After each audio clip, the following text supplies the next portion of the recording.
Baik Bapak Ibu, sebelumnya tadi kita sudah mendapatkan materi yang pertama dari Ibu Novrianti, SPD MPD mengenai komunitas belajar.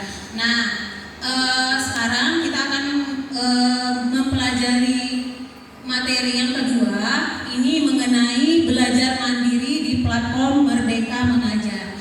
Jadi memang sarana belajar itu Bapak Ibu tidak hanya di Kombel. Di Kombel mungkin kita belajar secara bersama-sama, saling berbagi dan saling berkolaborasi. Tetapi untuk meningkatkan kompetensi diri kita, juga kita bisa belajar secara mandiri di platform Merdeka Mengajar. Nah, sekarang saya mau bertanya dengan ibu-ibu semua, apakah sudah punya semua PMM?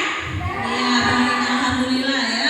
Semuanya sudah punya akun belajar.id, kemudian sudah ditautkan di HP? Sudah, baik. Kemudian sudah mendownload PMM-nya? Sudah. Kemudian apakah sudah mempelajari topik yang ada di PMM? Iya, baik. Kira-kira sudah berapa topik yang dipelajari di PMM? 3, baik. Bumi sudah 3 ya. Berarti sudah 3 sertifikat yang didapatkan oleh Bumi.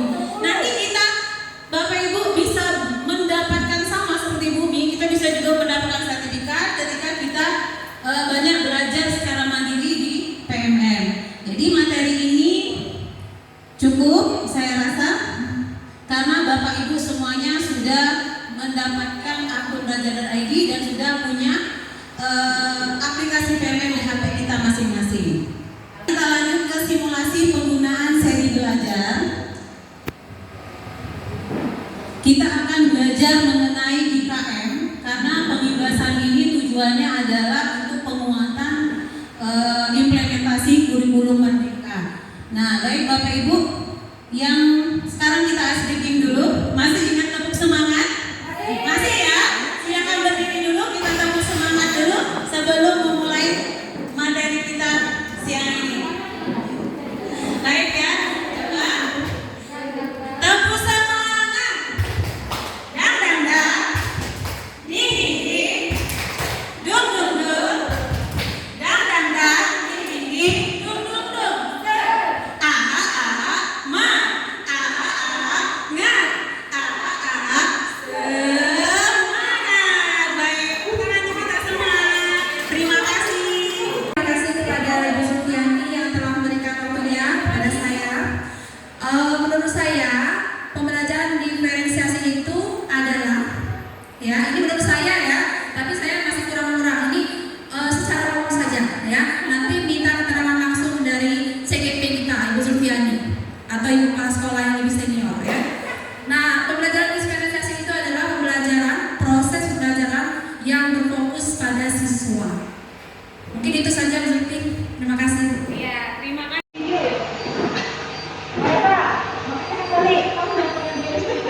Baiklah, yang saya tahu tentang pembelajaran berdiferensiasi ya.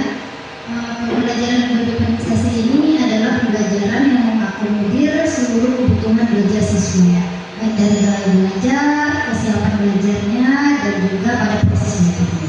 Iya, baik. Semangat dulu kita. Terima kasih Bu Tila. Pastikan setiap kelompok terdapat devis yang mendukung untuk membuka PMM. Sudah ada Bapak Ibu? Sudah. HP, gadgetnya sudah dipegang masing-masing. Gunakan email belajar.id untuk mengakses PMM. Nah, silakan Bapak Ibu nanti ada scan kode QR ya. Nah, sekarang kita akan literasi, kita akan menyimak video. Nah, Bu memenuhi kebutuhan murid dengan diferensiasi konten ya. Silakan di-scan. Ya, baik, kelompok 1 kelompok Bu Bagus ini nomor 1. Kemudian kelompok 2 Tiras ya. Kelompok 3 silakan berkelompok yang ketiga silakan. Sudah, silakan Bapak Ibu. Sekarang tugasnya adalah kita menyimak video yang sudah tersedia dari kelompok tersebut. Silakan dalam waktu 20 menit. SMP, nonton SMP.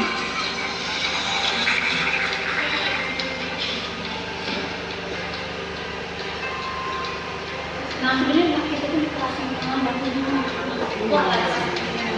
Ini kan riset yang itu dia mempresentasikan ini hasil dari riset dia nggak sering nengok.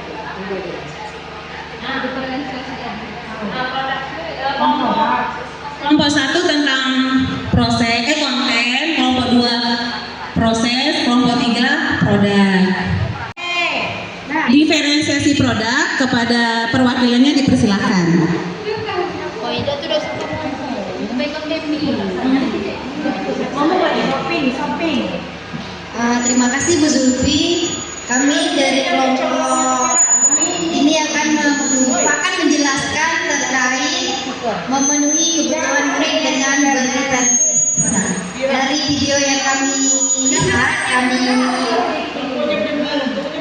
dari video yang kami tonton tadi, ternyata banyak sekali informasi yang kita dapat dari Bu Zulfi. Kemudian kami bisa tahu bagaimana menerapkan diferensiasi produk di pembelajaran seperti yang dicontohkan pada Ibu Lina di video ini.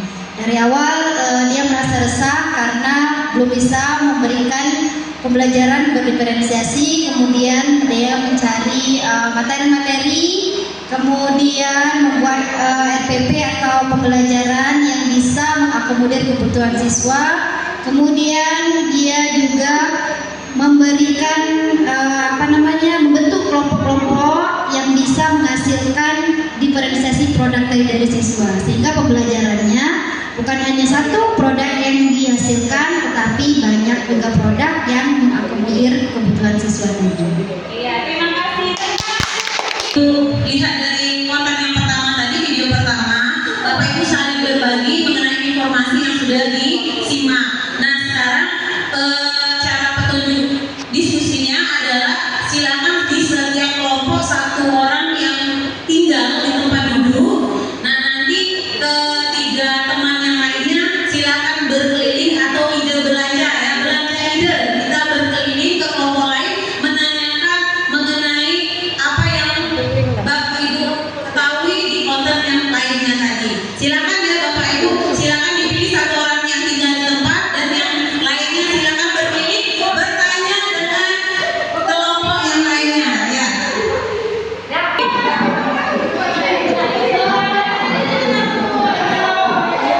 Ya, silakan untuk berkeliling ya Bapak Ibu, kita tanyakan isi dari konten apa yang sudah kita simak di video tadi.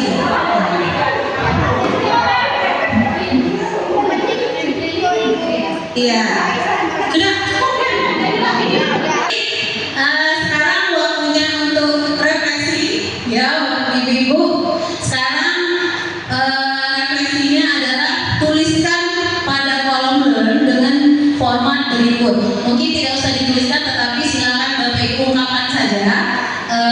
Ini ada kata-katanya. Sebelumnya saya berpikir pembelajaran terdiferensiasi itu titik-titik. Sekarang saya menyadari bahwa titik-titik. Silakan Bapak Ibu yang ingin menyimpulkan pembelajaran kita hari ini, silakan. Assalamualaikum warahmatullahi wabarakatuh. Terima kasih atas kesempatannya. Ini dari kelompok kami, kelompok 2. Nah, sebelumnya saya berpikir pembelajaran terdiferensiasi itu ya sangat sulit. Ternyata tidak apa yang kita bayangkan selama ini. Karena pembelajaran diferensiasi itu ternyata sangat mengasingkan. Karena kenapa? Karena pembelajaran diferensiasi ini kita mengetahui kebutuhan siswa. Nah, sebelum kita ke pembelajaran diferensiasi ini, kita sebagai guru harus mengetahui gaya belajar siswa terlebih dahulu. Artinya, apakah siswa itu inginnya ke audiovisual, kinestetik. Jadi kita mengetahui terlebih dahulu gaya belajar siswa. Setelah kita mengetahui gaya belajar siswa, tidak mesti gaya belajar siswa itu kita pisahkan dalam satu kelas. Satu kelas itu bisa menggunakan 3 gaya belajar itu sekaligus tanpa harus menyertakan siswa dan siswanya. Jadi bisa di dalam satu ruangan. Sangat mengasihkan sekali sehingga apa? Sehingga gaya belajar siswa dapat kita padukan. Dapat kita berkolaborasi antara diferensiasi proses, konten dan produk. Nah, itu saja dari kelompok kami. Pembelajaran berdiferensiasi itu sulit, rumit, dan juga susah. Namun sekarang saya menyadari bahwa pembelajaran berdiferensiasi itu ternyata sangat menarik dan juga menyenangkan. Iya. Tepuk tangan. Saya berpikir pembelajaran diferensiasi itu menyeramkan, menakutkan, dan sulit untuk dibayangkan seperti apa. Tapi setelah dilaksanakan ternyata itu bisa membuka wawasan baik guru maupun peserta didiknya. Terima kasih. Terima kasih kepada ibu yang hari ini sudah belajar bersama